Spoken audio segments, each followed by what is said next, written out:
Hey guys, welcome back to another episode of Higurashi Chapter 2 with your boy Karagol Gaming, and you know how we do things around here. It's time to move on to Chapter 6 of Chapter 2. You know what I mean.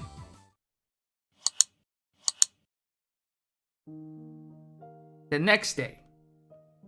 It was a strange day where Mion was desperate to regain her composure.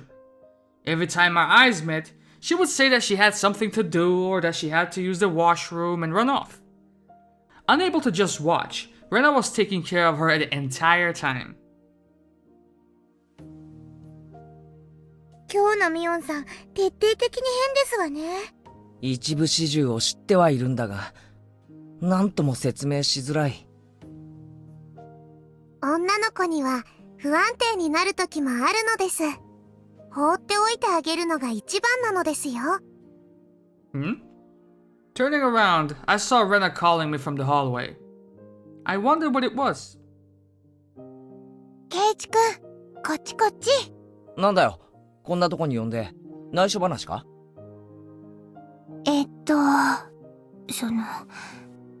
災難だったみたいだね。She said with a smile.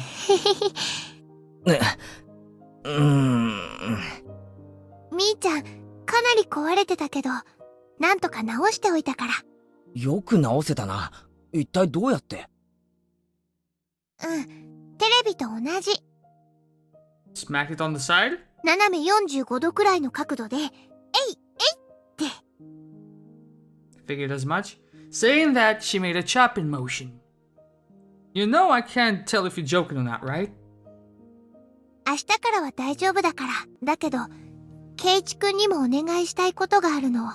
悪気はないんだが、なぜか罪の意識もある。何でも聞くぞ。みーちゃんはね、昨日までの数日間のこと、なかったことにするから。So I need you to do the same. Never happened, huh? I see. Well, that's one way to run from it. だからね、ケイチくんもなかったことにしてあげて。No. それでみーちゃん、いつも通りだから。そんな簡単なことで、本当に大丈夫なのか？お願いだから、みーちゃんの心の整理がつくまで。わかったよ。Even though I shouldn't have been at fault, for some reason I felt guilty.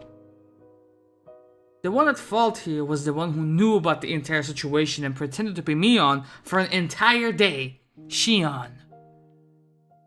But she never once said that she was Mion. What am I supposed to be angry at? Seeing me stomping the ground impatiently, Rena giggled. でも、ケイチくんもわかったでしょ？みーちゃんにも可愛いところがあるんだって。Rena talked in a calm voice as her hair rustled in the wind. ああ、退屈しないやつだということがわかった。よかった。Following this curt reply, Rena looked up at the sky and stretched. ケイチくんがそれに気づいてくれれば、この数日間の出来事はすぐに笑い話になるんだよ。I also began to stretch as I looked at the sky. The clear sky towered into the distance. 今日は部活も何もなし。今日だけは、申し訳ないけどケイチくん、下校は一人でいいかな。明日からは元通りだから、今日だけ。ね。If all it took for everything to go back to normal was to leave Mion alone for today, then it was an easy decision to make. わかったよ。ミオンに面と向かって言えないから、レナに言っとく。なんだか申し訳ないな。謝る。元はといえば、ケイチくんが無神経なことを言うからいけなかったんだよね。No, it wasn't. The root of the problem was us not giving the figure to Mion, wasn't it? これに懲りて、少しはデリカシーってものを身につけるんだよ。へいへい、努力します。That day was the shortest day of my life. Rena was talking to Mion while accompanying her around the entire time. It looked like a really fun conversation, so I reflexively thought about joining in, but I had made a promise not to. It seemed that Mion was also trying her best to ignore me. So likewise, I did my best to ignore her. For the first time in a while, I ate lunch alone. Mion and Rena ate theirs by themselves. As I let out a sigh in my ashen mood, Rika-chan came over and patted me on the head. ケイイチもミーもいっぱいいっぱいお勉強しましたですね。I would never say it like that. It made it sound like we were having romantic problems, and I didn't like that one bit. Hopefully the teacher wouldn't notice and call us to the staff room after school or something. きっとケイイチは素敵な大人になれますですよ。なでなで。リカちゃんはお勉強家だから、すごい素敵な大人になれそうだな。もちろんなのですよ。僕は大人になったらすごいのです。あら、私も大人になったらすごいレディーになるんですのよ。さとこはいくつになってもお子様だと思うぞ。かけてもいい。I got 5 on it. なんですって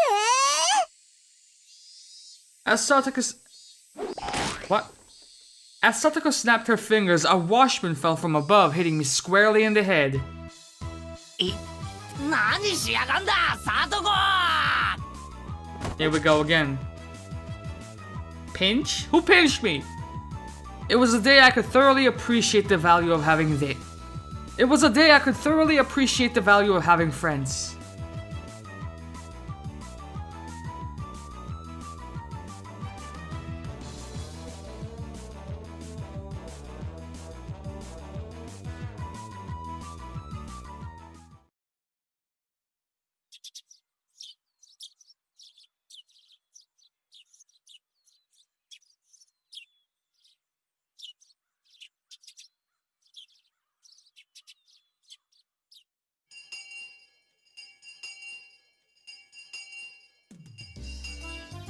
Today was Saturday, so school ended in the blink of an eye.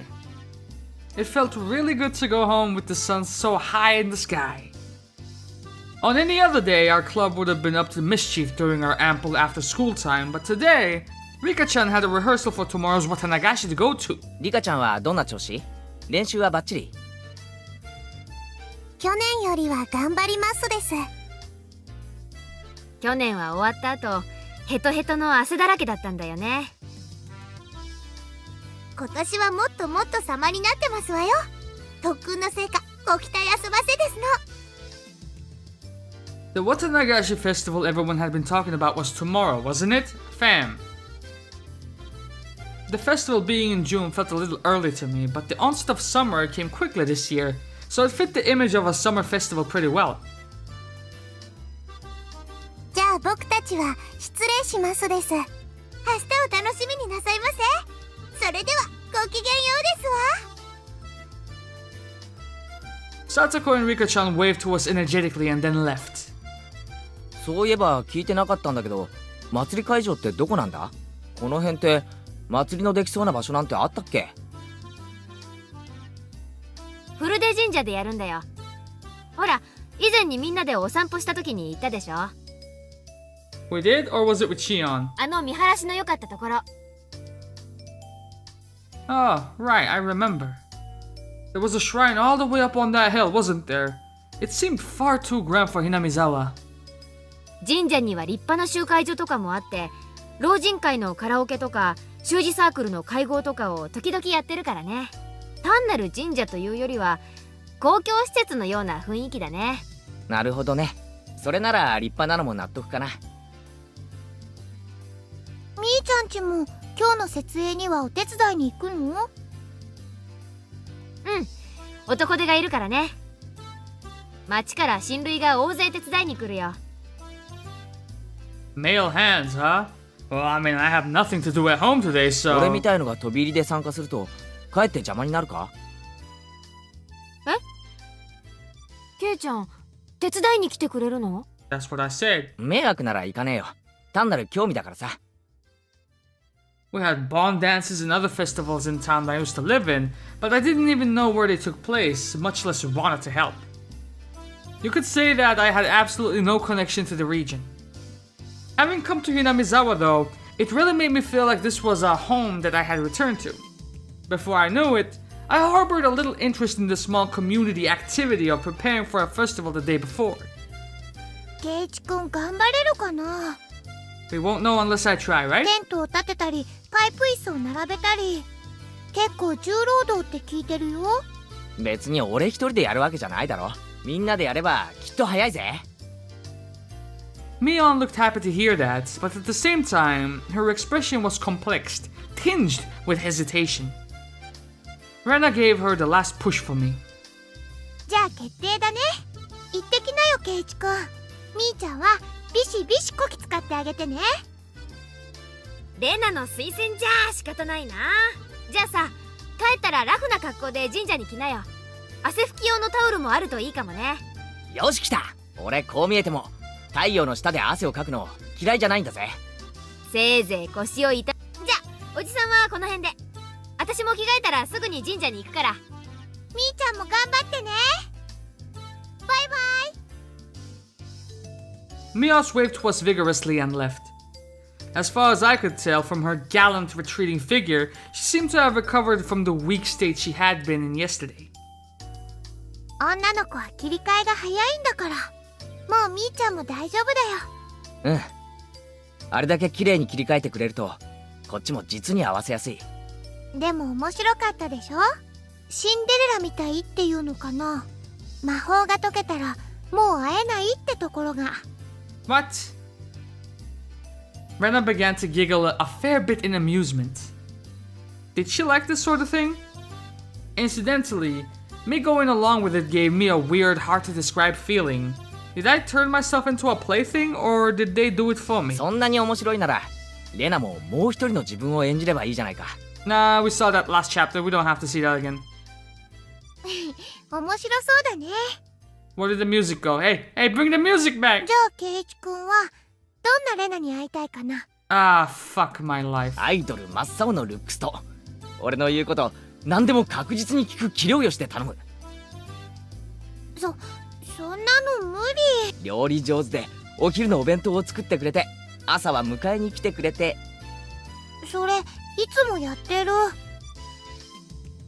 I pull Rena's head into a tight grip and then start to pet it. 優遇レナなんだろ。レイナじゃなくてレナ Reina? だからレナはいつまでもレナのまんまでいろ。ありがとう。お祭りのお手伝い頑張っ。おう、明日祭りで会おうな。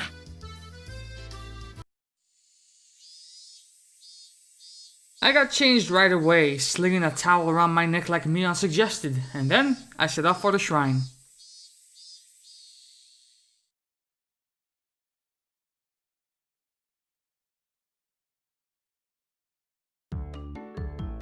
At the shrine, there were more people than you would imagine even live in Hinamizawa there. All cordoning off areas and setting up the tent frameworks, chatting amongst themselves as they did so. Alright, where is Mion? The liveliness of the throng did not make it easy to look for her. I searched around as if I already worked there, and suddenly the principal called out to me. 前原君であるか。関心である。 Why is that Kanshindeo? 綿流しの準備のお手伝いに来たのかね。ああどうも。何かお手伝いできないかなって思いまして。殊勝な心がけである。存分に汗を流すがよいぞ。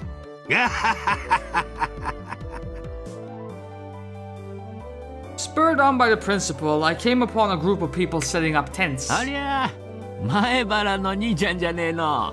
ひょっとして手伝いに来たのかい？ I hadn't found Mion yet, but I suppose I would just get in her way if I ran お into っす her. 手伝いに来ました。よろしくお願いします。若いのは元気があっていいね。ほら、軍手つけて。テントは組んだことあるかい？いえ、初めてっす。Delighting in teaching a new skill to someone younger, plenty of people happily taught me all sorts of things. じゃあ、兄ちゃんは天幕の内側に入って結んだら足を立てて残りの紐も結ぶからな。蝶々結びでいいんですよね。よいしょよいしょ。結んだか。立てるぞ。いっせーの。 What was nothing more than a collapsed tent was raised on 4 splendid legs before my eyes in mere moments. Whoa.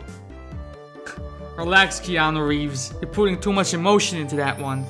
Seeing it put together like this is actually pretty moving. ほれほれ、感動してる場合じゃないぞ。まだまだたくさんあるんだからな。Yeah, 49 more. トラックにテントを積んであるから、ここまで持ってきな。重いから2人でやれよ。大丈夫っすよ。俺こう見えても結構力あるんすから。They look light enough, or so I thought they were, but they're fucking heavy. だから2人で運べって言ったろ。ほれほれ。Said the man, lifting it up with a grunt and taking it away under his arm. Either I'm weak, or these old guys have superhuman strength. ほら、一番若いんだから汗しないとダメだぞ。頑張れ頑張れ。終わった後のビールがうまいぞ。俺未成年だし。OJ it is. Sweat dripped from my body. I had been fully and completely absorbed in helping them. I would never have thought the cold barley tea from women's society could taste this delicious. 若いからね。担当のみ。ありがとうございます。It was then I realized a crowd had formed near the shrine a ways off.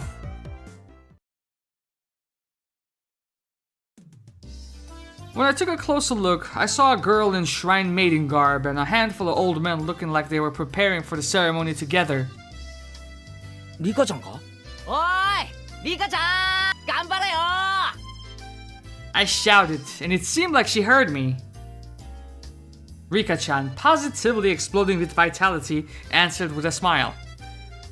The older guys with me watched Rika-chan as well with distant gazes. リカちゃまも頑張るな。Rika-chama? 去年に比べるとだいぶ板についてきたみたいだしな。 When the hell do you use chama?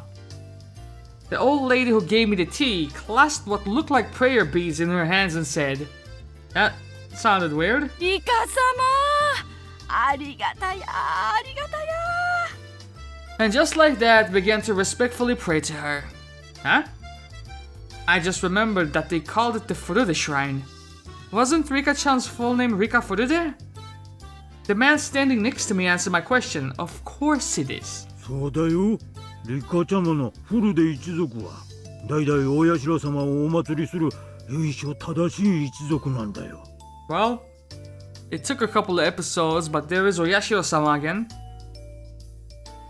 I had always gotten the feeling that she wasn't quite your average person, but it turned out that she was from an esteemed family. 一昨年、神主様だったお父さんが亡くなられてからは、ああやって頑張って祭事を引き継いでおるんだよ。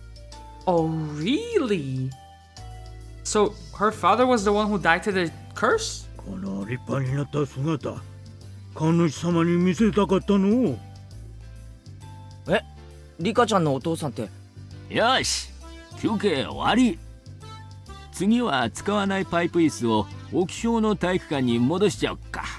マーキさん、Kを回して何人か連れてってよ。Imagine if it turns out that everything said in Chapter 1 was foreshadowing everything that comes after Chapter 1? じゃあ前原君、最後にもう一働きしようか。Yeah. You're gonna make me do more work? I can't tell if they know I'm a minor or not, but the older men all cheer me on, encouraging me to do my best and that the beer will be great.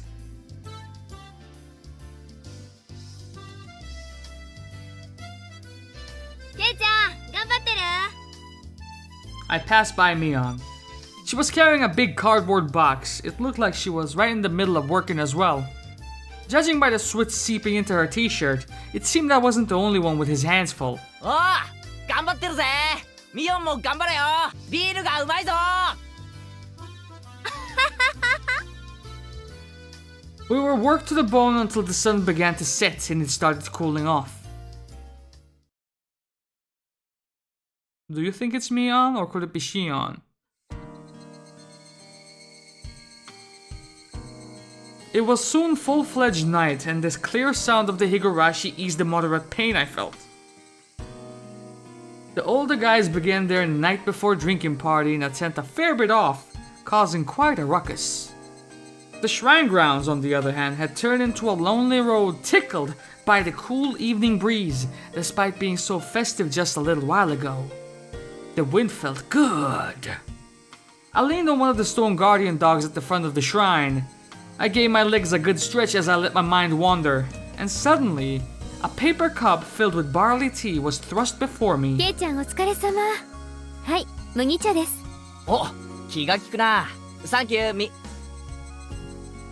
Her voice sounded exactly the same, but it felt somehow different. あ、お前は。どうも、シオンです。気が利いているのはシオンの方。聞いてないのがミオンの方ですので、シオン、てめえ。Why, Timmy? ここで会ったが100年目。ケイちゃんが勝手に勘違いしたんですよ。私は初めからシオンとしか名乗ってませんし。それを言われると弱い。そうそう、お姉にすらかなわないケイちゃんが私にかなうわけないんですからね。それより麦茶ぬるくなっちゃいますよ。 What? First of all, is this tea spiked? Second of all, what the fuck do you mean it's gonna get warm? もう機嫌直してください。だからこれ仲直りの麦茶ってことで。 Nah, man, she mentioned it too many times. Don't drink that tea. Don't drink that tea. Well, she did come all the way here to give it to me. Guess I'll accept it. Don't do it. I took the cup and downed it in one gulp. You absolute idiot. And then suddenly, I heard a loud shout and it got stuck in my throat. 今度はどっちだ？本物のミオンか？ What the fuck's wrong with you, dog? シオン！あんた、なんでまたケイちゃんと一緒にいるわけ？お姉と違って私は気配りとかできるタイプですから。汗だくになってたケイちゃんを放っておけなくて麦茶を持ってきたわけです。ところでお姉はなんで麦茶を2つも持ってるんですか？ Aww. Mion's face went bright red, and she tried to hide the paper cups behind her back. いや、これは。大雑把で自分さえ良ければいいお姉がクラスメートの男の子に海外しく麦茶を持ってくるわけないですよね。 Why is Shion being such a dick to me on every single opportunity? 結局何なんです？その2つの麦茶は。これは、すっごく喉が渇いちゃって2杯は飲めるかなーなんて。お姉らしい。それ一気一気。 As Shion cheered at her, Mion downed both of the cups of tea, one after the other. さすがはお姉、見事な飲みっぷりでした。ケイちゃんも拍手拍手。 Wait, suddenly this situation has gotten unbelievable. Mion doesn't usually get manipulated so easily like that. I've known for a while now, but Shion is terrifying. ミオンってシオンには頭上がらないのか？私シオン嫌い。この前からもっと嫌いになった。I wonder why. Just then, I heard the snap of a camera shutter. On the photograph. こんばんは。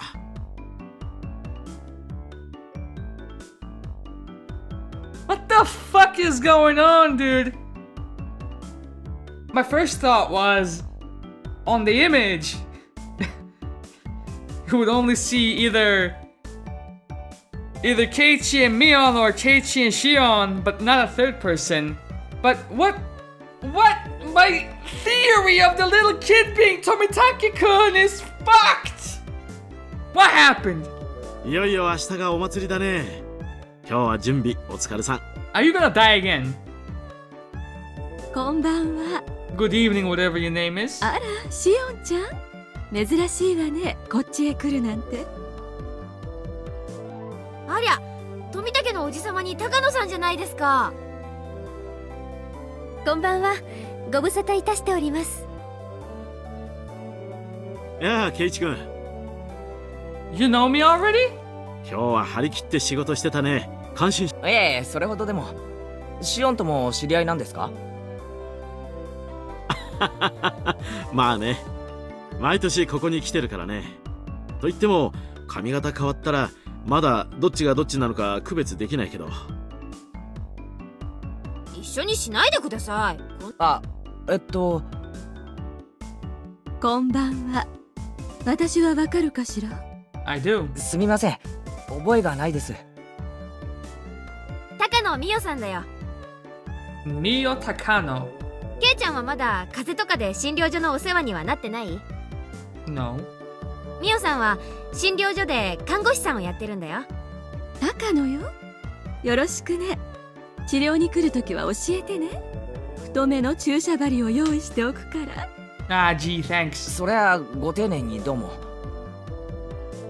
Tomitake-san seemed quite entertained at the Sonozaki twins being in the same place, and he took picture after picture.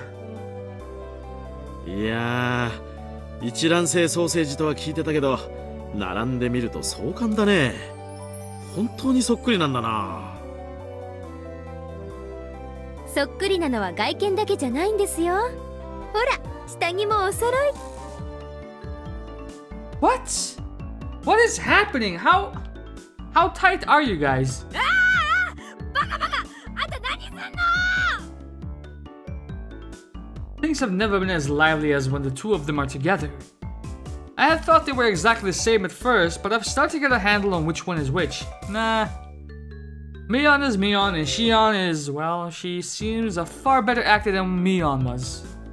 In the first place, somebody that could spurn Mion so easily wouldn't have shown such weakness to those lard buckets at Angel Mort. If that was the case, then that cowardly behavior from that day was all... It was all a complete act. あの二人、昔はもっとそっくりでね。ご両親でもどっちがどっちかわからなくて手を焼いていたそうよ。すごく想像に容易です。ご両親のご苦労がよくわかります。Takano gave me an odd look, but explaining would have been a pain, so I didn't bother. 富武のおじさまはまた綿流しの取材が終わったら東京にとんぼ帰りですか？うん。本当はいつまでも滞在していたいんだけどね。しがない大人の都合ってやつさ。お写真が早く素敵な賞を取るといいですね。ありがとう。今度来るときには今日撮った君たちの写真も持ってくるよ。今日は前原くんもお疲れ様。慣れない力仕事で疲れたでしょ？まあ疲れたけど結構楽しかったです。Wait, you think you know me well enough that I don't do physical labor? What? 若さね。羨ましいわ。Yeah, it must be tough being 400 years old. Takano-san smiled with an adult elegance that no one in my circle of friends possessed. The wind caught her hair. She gives off an intelligent beauty. おやおや皆さんこんにちは。It seemed like a merry crowd was standing out. This time, an overweight older man addressed us. You don't remember this man? And again, it was someone I thought I knew. If I recall correctly, he's a policeman, isn't he? あら、大石さん。こんばんは。明日の警備の下見ですか？はははは。そんなところです。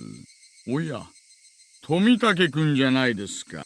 ご無沙汰しておりますね。僕の名前を覚えていてくださったとは。あなたもつくづくHinamizawaが好きですな。ここいらへんは東京よりもずっとアパートは安いですよ。いっそ引っ越してくればいいのに。仲のいい不動産屋を紹介しますよ。それは嬉しいですね。その節はぜひお世話になりたいです。ではでは皆さん、良いお年を。園崎の双子さんも良いお年を。Fam, it's June. 良いお年を、大石刑事。Shion, a little apprehensive, huh? お仕事よろしくお願いしますね。Do we? 今年は皆さんの手を煩わせない綿流しにしたいです。こりゃ手厳しい。Quite.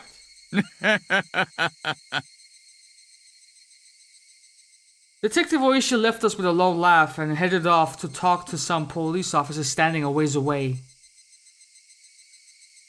I gave Mion a glance and saw her making an annoyed face, as if she were glaring bullets at someone she hated. Y'all don't like Oishi-san? そうね。今年は警察のお世話にならない綿流しになるといいわね。君も好きだね。あら、二郎さんは嫌い？私、そういう夢のある話、潤いのない時代だからこそ、そういうのに憧れるの。お社様のたたりか。Curse. Tomitake-san used a troubling word. Then, suddenly, someone tugged on my arm. ケイちゃん、私お腹空いちゃったからさ。酒盛りのテントに行ってお菓子でも食べてこない？ Not yet. Let's hear more about this curse. そうだな。俺もちょっとお腹が減ったかな。行こう行こう。 A moment later, Shion said something to Takano and Tomitake that stung my ears and gave me a start. 今年は誰が死んで誰が消えるんでしょうね。You. I pulled back from Mion's group and stopped abruptly. シオン、今、なんて言ったんだ？ She doesn't live in Hinamizawa, so she is the outsider, isn't she? It felt like the air around us dried out all of a sudden. 行こうよケイちゃん。つまんない話だよ。お姉はまだケイちゃんに話してないの？私、そういう話は吹き込まない主義なの。Shion's cold and quiet tone and Mion's harsh voice were quite the contrast. おいおいおいおい、何の話だよ。知ってるなら教えてくれよ。俺だけのけ者なんて、なんだか気分悪いぞ。I don't understand this. Someone please explain it to me. So imagine if something like this happened, right? Imagine if Shion was the target of the curse, since she is the outsider. But Shion is cunning as hell. What if she makes Mion become Shion in the eyes of the rest of the villagers, and everyone just kills the actual Mion instead, and the Mion that we get to know in chapter 1 is actually Shion. However, Mion didn't seem to be willing to grant my request. She squeezed my hand in hers a bit, but when she realized I would hold my ground on this topic, she let go. じゃあさ、私先に酒盛りのテントに行ってるよ。早く来ないとケイちゃんの分なくなっちゃうからね。ああ、分かってるって。すぐ行くから。Mion left, trotting towards a particularly noisy tent on the other side of the shrine grounds. Before she got there, she stopped and turned back around. I showed no signs of going after her though, so she ran off. もしも聞いてないんだったら話してもいいけど、ひょっとすると聞かないで彼女と一緒にお菓子を食べに行った方が賢明かもしれないよ。Hey now, you've already gotten my full attention here. I'm not gonna leave without asking at this point. ケイちゃんにも聞く権利があると思います。お姉はその権利を奪ってただけです。Shion's voice was bristling with thorns, as if somehow blaming 一 Mion. 体、何の話だって言うんですか？あんまりもったいぶられると不愉快ですよ。Takano-san, realizing how prepared I was, looked across the group. After confirming that there were no objections, she opened her mouth. 前原君はたたりを信じるかしら？たたりですか？面白いとは思いますけど、あんまり信じては。I felt their cynical stares and winced. It was like they were telling me it was stranger not to believe in curses. ケイちゃんは間違ってないですよ。たたりなんて迷信もいいとこ。信じなくて当たり前です。そうね。それにたたりを信じるかどうかは話を最後まで聞いてからゆっくり考えればいいことなんだから。Said Takano-san, giving a little smile. They're trying to scare me. At least, that's what it feels like. じゃあ少し僕が話そうか。圭一君はひなみ沢ダム計画を知ってるかい？ Ah, yeah. The other day at Angel Moor, Shion or Mion, rather, told me all about it. 確かhinamizawaが丸ごと水没する巨大なダムの計画が発表されたって言うんですよね。その通り。それに反対するために住民運動が結成され、国と激しい戦いを繰り広げたんだ。I've heard that too.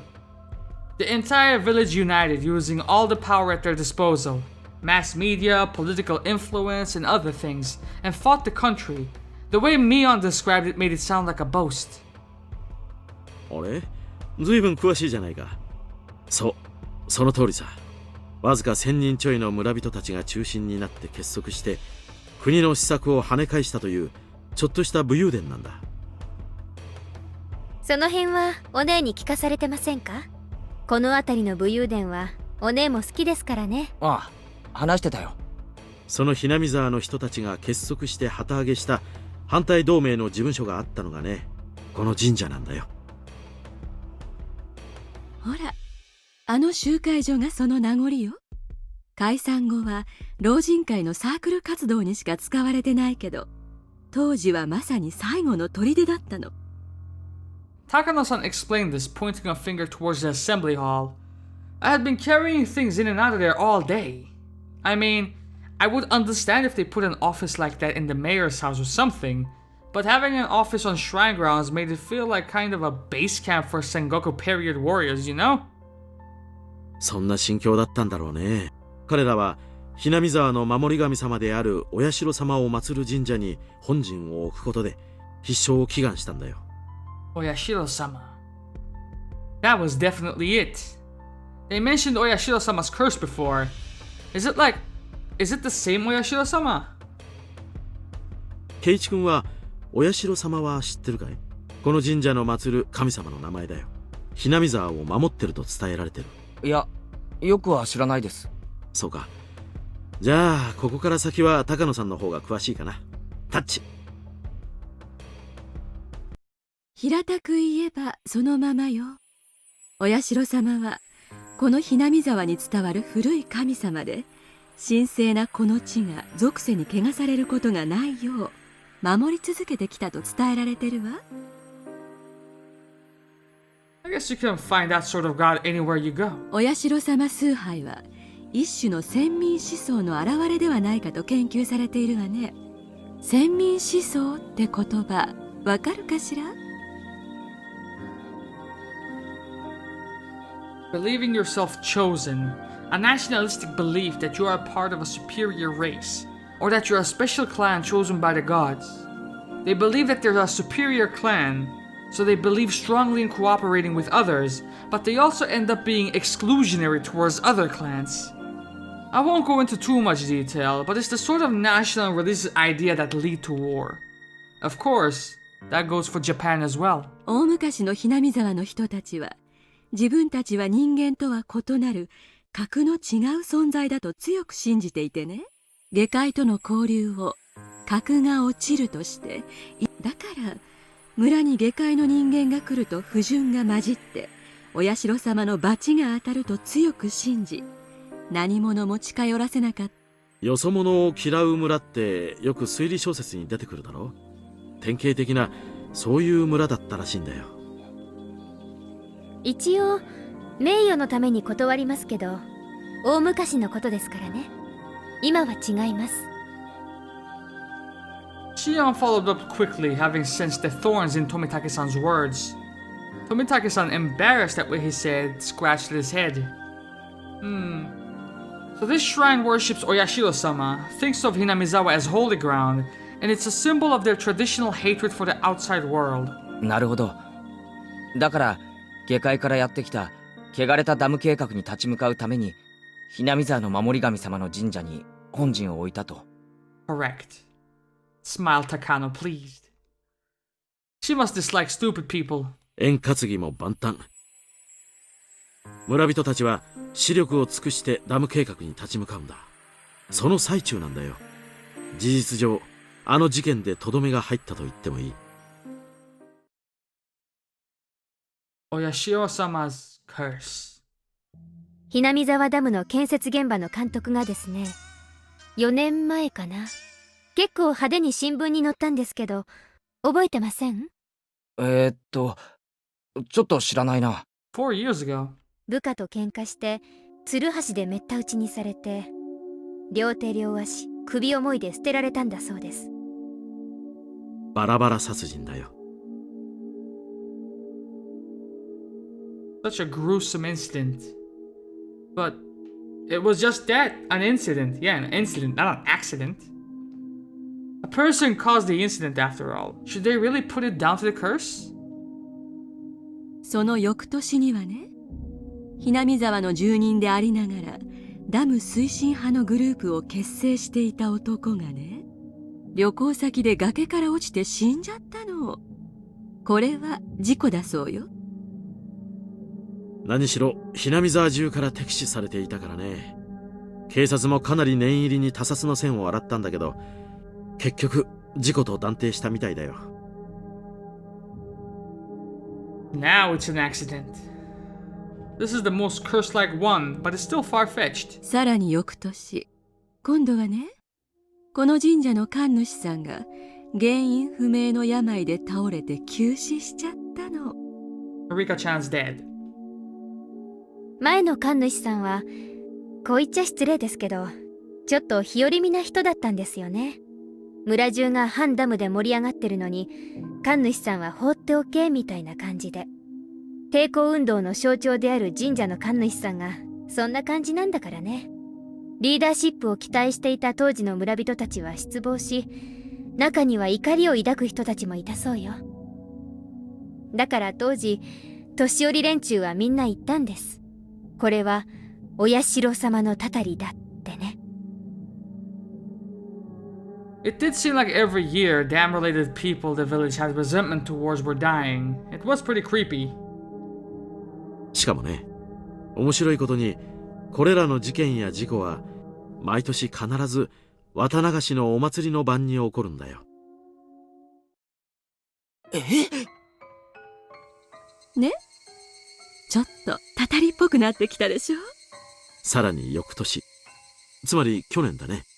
今度は事故死したダム推進派のリーダー格の男の弟夫婦の奥さんが撲殺死体で発見されちゃったんだ。もちろん犯人は捕まったけどね。ね、やっぱりたたりっぽいでしょ。 4 years in a row. Each one of the incidents and accidents were relatively commonplace, but every single one of them happening on the night of the festival worshipping Oyashiro-sama? That's not normal. 年寄り連中はこの数年の事件ですっかりお社様のたたりを盲信しちゃって、若い人たちだって最初はバカにしてましたけど、今は誰も茶化しませんね。Yeah, I can see where she's coming from. Even me, even if I didn't think there was a curse at all, thinking about all the incidents like this makes me feel like maybe it's real. 例えば今日のお祭り準備にしてもそうさ。ダムとの戦いで荒れていたとはいえ、何年か前までは綿流しはそんなに盛況していたわけじゃないんだよ。まあそうですね。お社様のたたりの話がなかったらこんなにお祭りには集まりませんね。不信心者には罰が当たるかもしれない。だからお社様のお祭りには必ず出ようって言ってる人たち多いです。 Shio nodded as if she were mocking herself. どうかな。圭一君もひょっとしてたたりは本当にあるのではという気になってきたんじゃないかな。I mean, you can't just laugh off people related to the dam construction project all dying like that. If even I feel like this now, then the more superstitious members of the village must feel stronger than that. まあ、それでもたたりなんかないと思ってます。ですけど、信じる人たちの気持ちもわかるつもりです。さすがケイちゃんは冷静に判断できてますね。Shion grinned, realizing I had rejected the curse. Dangerous thing to do. たたりでもなく偶然のはずもないなら、さてこれらの事件はどういうことになるのかしらね。Takano-san said, smiling playfully as if posing a riddle. Fam, if it turns out that she is Oyashiro-sama? Neither a curse nor a coincidence, but every year someone dies. What should we make of that then? Komitake-san, catching on to the fact that I had no idea what to make of it, opened his mouth and came to my aid. 高野さんはね、人間の仕業かもしれないって言ってるんだよ。Eh? Simple process of elimination would have gotten me there as well. I was a little taken aback at not having realized the answer immediately. だってそうでしょ？たたりでもなく偶然でもないなら、人の意志が働いてるとしか考えられないもの。Yeah? Pressed Takano-san. I smiled bitterly in spite of myself. Here I was just a few minutes ago thinking the very concept of a curse was absolutely absurd. When she suggested it was someone's doing, I ended up thinking there wasn't any way it could be a person. But Takano-san was right. It was either a curse or it was a person's doing. If unrealistic things like curses didn't exist, then the obvious next step would be to start thinking it was people doing it. But if that was the case, I glanced at Shion. 人間が犯人なら、確かにHinamizawaの誰かが犯人なんでしょうね。現に、警察の大石さんはそう見てますから。おいおい、そんなわけあるのかよ。I thought I now knew the reason Mion didn't want to talk about this. If Oyashiro-sama's curse really existed, then that's fine. It would be divine judgment for the damn project business. However, if Oyashiro-sama's curse didn't exist, which it obviously did not, then the culprit would most likely be someone from Hinamizawa. The villagers had worked desperately to oppose the damn constructions project. I knew they had used all sorts of methods to fight against it. If one of those methods was, maybe... 親代様のたたりは、ダム計画抵抗運動の暗部じゃないかって囁かれてるんです。Shion dryly put words to my exact thoughts. Of course, I didn't expect it. She was from Hinamizawa, so I didn't think she would come out and say it herself. ちょっと落ち着いて考えれば、誰が見たってHinamizawaの誰かの仕業だってわかることです。ダム工事に反対して得をする人以外、動機がないじゃないですか。それはそうだけど。Admitting to the existence of a darker side of the dam conflict would be rude to Mion, who spoke of it so highly. So I couldn't just accept Shion's seemingly logical viewpoint. それにね、警察の人は知らないだろうけど、Hinamizawaの人間にはわかる、Hinamizawaの人間の犯行だという証拠があるんです。Shion rebukes me to keep my voice down. ごめん。でも、その証拠って、一体。必ず、一人が死んで、もう一人が消えるからです。One more person disappears. Did that mean that someone besides the one who died from the curse was a sacrifice? 消えるって意味がよくわからないな。それは失踪するって意味か？そうです。忽然と跡形もなく。As she spoke, Shion pretended to do a trick with her hands like she were making a magician's hat disappear. One dies a mysterious death, and one disappears, never to be seen again. A strange vanishing act. But then why? How does that equate to someone from Hinamizawa being the culprit? 実はね、Hinamizawaの古い伝統の一つにね、お社様の怒りを鎮めるために生贄を捧げたというのがあるの。生贄？ええ。すまきにされて底なし沼に生きたままじわじわと時間をかけて沈めたんですって。Takano-san, though explaining something pretty terrible, has a look of glee on her face as she did so. 文献を調べた限りでは3日3晩をかけて本当にゆっくりとじわじわと沈めたそうよ。ほら、昔の人って結構ダジャレが好きでしょ。沈めるをかけてたんだと思うの。だから時間をかけて沈めるという意味があったんでしょうね。Takano-san was the only one laughing at this. Was she telling a joke or something? Shion didn't move to deny it, but I felt a difference in temperature between her cool expression and Takano-san's.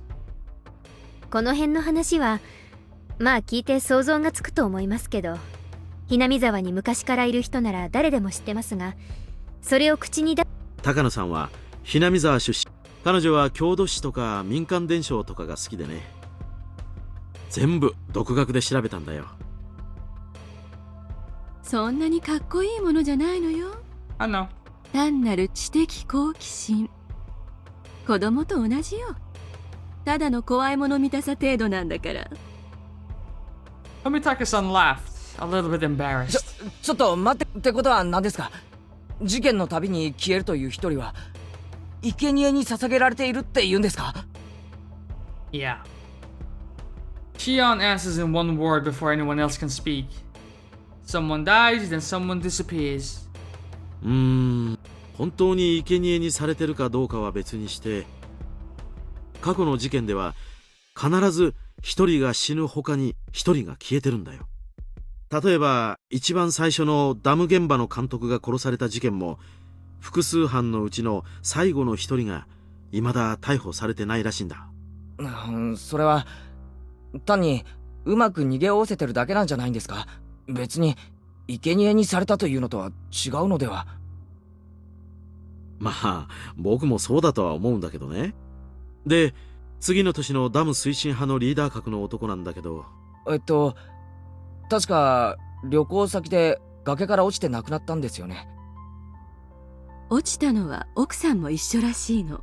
警察は懸命に捜索したんだけど、どうしても奥さんの遺体だけ見つけられないんですって。崖下の川は増水してたそうだからね。どこか川下の湖の湖底で土砂にでも埋まってしまったのかもしれないけどね。The perpetrator of a dismemberment like that wouldn't want to be caught, so they would be desperate to run away and hide too. I thought I had heard about cases where the corpse wouldn't surface after the person drowned in a swelled river like that. She vanished because of an unfortunate accident, but I still didn't see the connection to sacrifices. If you took each of the past incidents in turn, none of the disappearances evoked that terrifying of an image. その翌年の神主の病死の時ははっきりしてます。奥さんが遺書を残したんです。死んでお社様のお怒りを鎮めに参りますってな感じのが、神主さんが亡くなった晩に自宅に残されてたそうですから。The curse. It seems to turn up in this one though. まあ真相は闇の中なんだけどね。その奥さんが受水自殺した沼は、さっき高野さんも話した例のでっかい底なし沼ってことになっててね。警察も沼を調べたそうだけど、遺品がいくつか見つかっただけで遺体は発見できなかった。警察は偽装自殺を疑って今でも探してるらしいよ。Someone dies every year, and in the same way, someone goes missing every year. Is she trying to tell me that everyone who vanished was kidnapped by some extremely efficient means and dumped into the bottomless swamp, still alive and drowned to death? But a curse? That's unbelievable in its own right.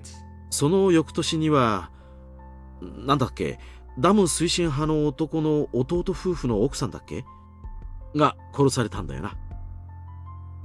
So at that time, someone else vanished. 消えました。Who? 北条聡くんっていう私と同い年の男の子です。Satoko's brother. 殺された主婦の義理の甥にあたります。Shion cut in with a slightly strong tone of voice. She knew the boy who had disappeared pretty well. At least, that's the vibe I was getting. まあ、ざっとこんな感じね。必ず一人が死んで、必ず一人が忽然と消える。I don't know why Satoko has never mentioned this before. Leaving the suddenness aside, the fact that each incident involved one person disappearing. じゃあつまり一人目が死ぬのはお社様のたたりで、二人目が失踪するのは村人が生贄に捧げてるからだって言うんですか？ケイちゃん、たたりなんかないです。誰かがお社様のたたりという名で一人目を殺し、誰かがその生贄として二人目をさらってるんです。So when a person goes missing, do you motherfuckers put up wanted posters or missing posters? でもシオン、それじゃ村の中に犯人がいるってことになるんだぞ。私は初めからそう睨んでます。結構ショックですよ。この昭和の時代にそんな古い因習で人殺しが堂々と行われるなんて。It didn't have anything to do with our discussion, but I got the feeling that maybe Shion didn't like Hinamizawa very much. Don't worry, Hinamizawa doesn't like her very much either. Mion enjoyed talking about Hinamizawa and its epic tales, so she had avoided talking about Oyashiro-sama's curse, which didn't paint Hinamizawa in a good light no matter how you looked at it. She was trying not to give me a bad impression of the village, so she didn't say anything. Shion, on the other hand, was somehow different. She wasn't rejecting the concept of a curse to purge Hinamizawa of this bad impression, but rather because she strongly believed that a member of the village was the criminal behind this. Her conviction seemed a bit removed from the tight sense of community held by the people of Hinamizawa. Once upon a time, they looked so alike you could mistake one for the other. But talking to her now, I was getting a powerful feeling that Shion had a completely different personality than Mion. じゃあ皆さんはhinamizawaの誰かが犯人だと思ってるんですね。Neither Shion nor Takano-san answered that. The deafening silence told me all that was needed to be じゃ said. あ重ねて質問します。hinamizawaの誰かが犯人なら犯人は誰なんですか？ Neither Shion nor Takano-san had a reply to that question either. Though it may have been rude to ask, I had hoped that they wouldn't have one. The reason that I asked was to argue that their explanation that the culprit was from Hinamizawa was nothing more than one possibility. Shion caught on to my plan. She gave a pained smile at my petty spite and opened her mouth to speak. 私が言ったのは所詮状況証拠ですからね。具体的に犯人の名前を知ってたなら警察に突き出してます。As would anybody. Would they? Then what about Takano-san? She too smiled dryly as Shion had and opened her own mouth. ね、初めに誤解を解いておきたいんだけど、別に私は探偵さんのつもりはないのよ。Yeah, you're a nurse. 本音を言うとね、犯人が誰かなんてことには興味ないの。高野さんも困った人だな。Why would you say that? Tomitake-san gives a bitter laugh at her surprising opinion on the matter. 私はね、古式ゆかしい残酷な風習やおとぎ話に興味があるだけ。知的好奇心で面白がってるだけなの。だから一連の事件も犯人は誰かってことよりも事件の存在自体が古い因習がまだ根深く残ってることの証拠だって思って面白がってるくらい。Though she described herself as nothing more than a curious onlooker, her smile was as sharp as the tip of a blade. Women like her felt very strange and a little scary to me. Maybe it's just that I was in a fearful awe of the person whose emotions I couldn't comprehend. 私は全然面白くないですけどね。明日はいよいよ綿流しのお祭りですけど、誰にも死んでほしくないし、誰も消えてほしくないです。明日か。That's right. It had completely slipped my mind. The string of murder incidents people attributed to Oyashiro-sama's curse, it wasn't over. If last year's incident wasn't the end, then tomorrow night at the festival, would someone die and someone disappear? 明日は一体誰が死んで誰が消えるのかしらね。Takano-san said, running a comb through her hair with elegant movements, with a thin smile and a voice that nearly made me shudder. She almost looked like she was enjoying the thought of the incidents that could happen tomorrow. Then, out of the blue, we heard a loud round of applause. They seemed to be ending the drinking party early. Right. I was making Mion wait this whole time, wasn't I? I should go back to her soon. 高野さんもからかいすぎだよ。圭一君がすっかり真に受けてしまったじゃないか。ごめんなさいね。また悪い癖が出ちゃったみたい。Said Takano-san, sticking her tongue out bashfully. The strangeness in her expression was nowhere to be found. 高野さんはね、純粋そうな子を見るとからかいたくなる悪い癖があるんだよ。圭一君が真剣に聞いてくれるもんだから、ついつい調子に乗っちゃったみたいなんだ。Unlike Takano-san, Tomitake-san seemed like a totally normal person with common sense. They were apologizing after realizing what kind of impression they had given me. 高野さんが今した話はあくまでもフィクションだからね。No, people died and people disappeared. もしもさっきの話で圭一君がひなみ沢に持ってたいい印象が傷つけられてしまったなら、純粋に申し訳なく思うよ。もう二郎さんたら。高野さんも謝った方がいい。怖がらせてしまってごめんなさいってね。Takano-san and Tomitake-san were arguing and messing around now. The strained air around us had already dissipated. ケイちゃんもそろそろ戻った方がいいです。お姉は嫉妬深いですからね。私は顔を合わせると喧嘩になりそうだから、このまま帰ることにします。そうなのか？じゃあ俺はミオンのとこに戻って待たせたことを謝るかな。迷惑をかけたね、圭一君。ミオンちゃんに圭一君を長く借りすぎて申し訳ないと伝えてくれないかな。あ、はい。伝えても機嫌は直さないと思いますけど、一応。Tomitake-san and Takano-san, standing next to each other, both began to chuckle. じゃあね、ケイちゃん。明日のお祭り、どこかですれ違えるといいですね。会えるよ。どうせ俺たちのことだ。賑やかにやってるに決まってる。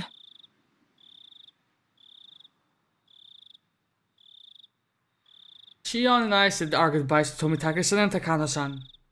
Before we could leave, Takano-san called out to us. 私の話を真剣に聞いてくれてありがとうね。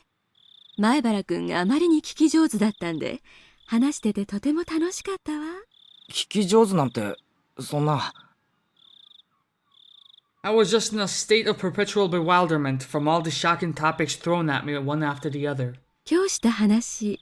まあ、興味深かったです。Say that you love Hinamizawa and say that you believe in the curse and you will be safe. なら、また今度も聞いてくれる？南沢の昔話とかおとぎ話にも興味深いものがたくさんあるの。もちろん、薄気味悪いのがたくさんね。私特選のをたくさん披露するわよ。I can't wait. I was kind of happy, but also kind of worried. I can't help but smile dryly and scratch at my head. 圭一君、もう行ってもいいんだよ。Gee, thanks. 高野さんがからかっているだけさ。They say goodbye again and run off. I heard Tomitake-san call out behind him in a clear voice that we would see each other at the festival tomorrow. When I went to the tent, Mion was waiting for me and she was nowhere to be found. I made her wait so long, maybe she got mad and went home. After asking some adults passing by, I heard that she went home, talking to some relatives. Maybe I shouldn't have done that. But my regret for having made Mion wait wasn't enough to triumph over the impression Takano-san and Shion's uncanny story left on me. Serial murder incidents had happened for 4 years in a row. Would tomorrow's event make this the 5th? And the possibility that someone from Hinamizawa was carrying this all out under the guise of a curse? The queer tradition of ritual sacrifice, entirely unbecoming of the Shouwa period we lived in. I regret it a little, though it was too late. If none of those creepy stories had nothing to do with me, then I should have let Mion pull me away from that crowd. I felt a little ashamed about letting my cheap curiosity get the better of me.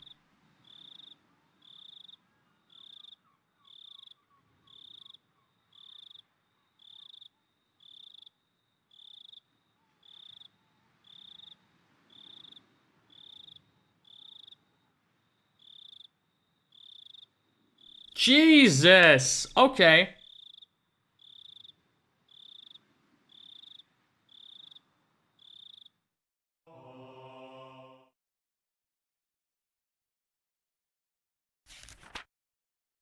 Oyashiro-sama's curse.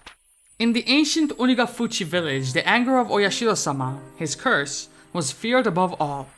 However, it is seldom stated anywhere what eventually happens, and what sort of divine judgment, curse, befalls them when Oyashiro-sama is angry. From various reports, all hell will break loose. Demons will come flooding out. The miasma from hell will flood outward and kill every villager, letting not a single one escape. The ones evoking images of the village being annihilated stand out the most. These terrifying ideas of divine punishments are in alignment with many other religious beliefs regarding the apocalypse, hell, and it's easy to imagine that they are just ways of convincing people to obey the teachings in order to prevent such an end. The conditions for inciting Oyashiro-sama's wrath are likely the same as taboos in Onigafuchi village. I believe that when an act was performed that violates one of these taboos, Oyashiro-sama was termed angry. And in order to quell his anger, or her anger, you don't know, she might get mad at that, they would perform the aforementioned sacrificial ritual.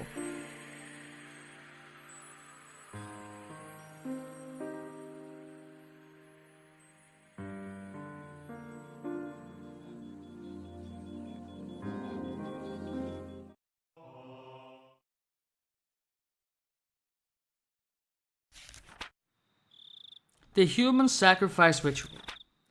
The sacrificial ritual was a simple drowning, involving plunging sacrifices into Onigafuchi swamp, which was considered hallowed. Of the rituals of Onigafuchi village, this one was unique in that the sacrifice would sink slowly over the long course of 3 days and 3 nights. I believe that it wasn't so much the killing of the sacrifice that was important, but rather the symbolism of them sinking as the submerging of Oyashiro-sama's anger. For that purpose, they must have had a passion for learning various methods for keeping the sacrifice from sinking too quickly, to force them to sink more slowly. Unfortunately, as far as I can tell from the records, those methods were not recorded. My thoughts are that they may have used logs or similar material to create a raft, then set up a scaffold on there, hung the sacrifice up with ropes, and let them sink little by little over time into the swamp. However, if that were the case, it would not have been strange if the ritual implements used for such a ceremony were honored as holy and enshrined somewhere.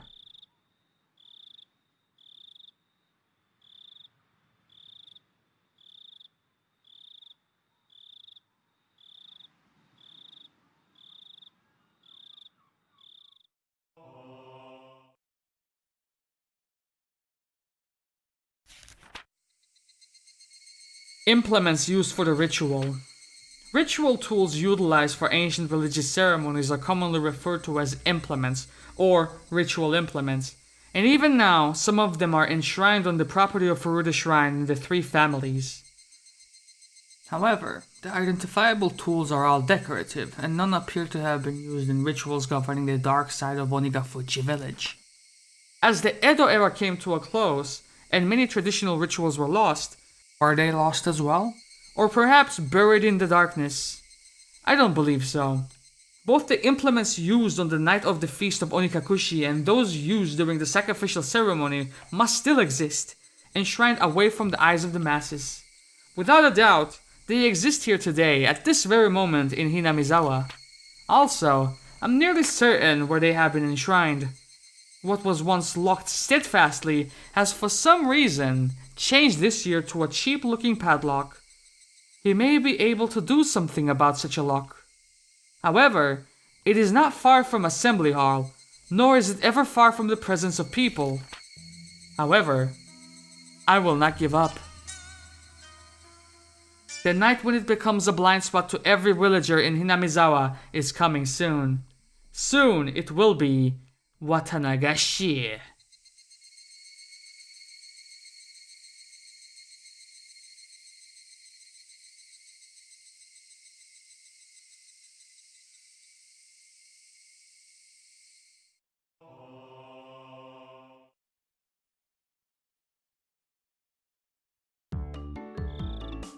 Rabble, rabble, rabble. おいおい、今日のうちからへばっててどうすんだよ。明日は最後の最後。バッチリ深夜まで燃え上がっていくんだからな。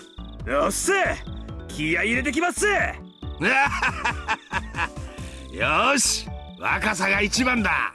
みんなお疲れさん。綿流しはいよいよ明日だからな。今夜は早めに眠って体力を蓄えておいてくれよ。 Tomorrow was finally Watanagashi. Festivals are split into two groups, those who enjoy them and those who support them. The former only need to prepare their minds, but the latter needs not only that, but also painstakingly crafted plans and preliminary arrangements. While the general majority attending goes about enjoying the festival without a care in the world, will be strained the whole way through. Why? そりゃ決まってるだろう。全部終わった後のビールがうまいからだよ。At times like these, it's best to have energetic, physically fit people. It wouldn't be worth if you didn't do your best until the end, enjoying it the whole way. ああ、来ました。Oishi-san came in. Everyone hurried to stand up. はいはい、皆さんお疲れ様ですね。お疲れ様です。 Not even my seniors, who usually talk big about themselves, can hold a candle to Oishi-san. We all bow as if we were one of those cheering squads of old. Kuraudo Oishi. A detective just waiting to retire. One who doesn't pay much mind to rules and regulations and doesn't do much in the way of real work. He looks like a rotten old man with a penchant for dirty jokes. My seniors, though, tell me he was a real fighter in his younger days, and that he may or may not have quite a heroic legend trailing behind him. Anyway, he surely had much more dignity and presence in the room than the section chief who came in with him. 皆さん、明日の綿流しの準備、本当にお疲れさんです。Everyone present stands upright and lends their ear to the chief's directions. 昨年発生したように、連続事件を期待する愉快犯の出現が濃厚に危惧されます。各員、一層気を引き締め、犯罪の抑止のために任務を全うしてください。おっせ！何も起こらなければ一番いいんですがね。ですが皆さん、必ず事件は起こると考えてくださいよ。抑止が一番ですが、まあ多分無理でしょう。今年も誰かが死んで誰かが消えます。もう間違いなく。Everyone, apart from the section chief, smiled painfully. おいさん、そんなんじゃ困るよ。もっと真剣にやってくれなきゃ。肝心なのは祭りの夜を越すことじゃないんです。明日の夜、起こった何かに迅速かつ徹底的にどこまでも食いついていくこと。気合い入れてくよ。兜の尾を引き締めてき。 What? お社様のたたりの化けの皮を完璧にひっぺかしてやるぞ。うわっせ！